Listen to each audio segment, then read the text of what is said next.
Hi everyone, I'm Madhavi Reddy, I'm certified financial planner. Today's topic is credit card. So this video is all about credit card. So in today's inflation, every rupee we spend, every money we invest, we have to do it very carefully. It's all about the credit cards. There are two kinds of views are there. So credit card is very good, and some people says that they use so many credit cards, maybe five or six credit cards they are using. They are evolving, and they are making the payments and everything. And another way, some people says like credit card is an evil. So what is all about? Is a credit card is really useful, or credit card is an evil? So let's do it with an example. So the first, in that example, I have taken someone has used 30,000 for the credit card, and the due date is the second, let's say example. And there is a credit facility credit facilities around 40 days. So the due date is on second of the date, and the minimum amount due is the amount payment should be around 1500 rupees. So the first option, if you pay the entire 30,000 rupees, that is the best way.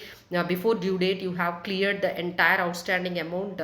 And second, the person has paid only the minimum amount due, that is 1500, so that he has to pay the rest of the amount 28,500 he has to pay interest. So people think that if we pay the minimum amount due, that is sufficient. Definitely not, it is not at all sufficient.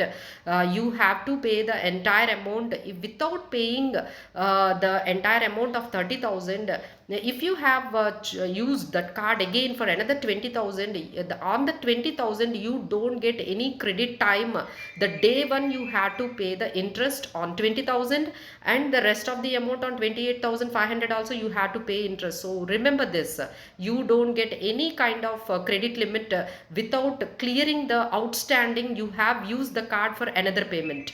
So third one, the person who has not paid anything, either the minimum, even minimum amount due also. In that case, he has to pay the interest and the late fee, as well as his score, CIBIL score also will get badly affected. So think that once again, while using that, if you can't pay on time, so better not to use the credit card at all. So don't go into that myth of I can engage that credit cards by revolving the credit cards and multiple credit cards, and yet we can get interest free period. So all these are all myth. If you don't pay credit cards on time, or any outstanding bill is still there, and before that clearing the outstand, if you add one more, you have to pay the interest on the day one. So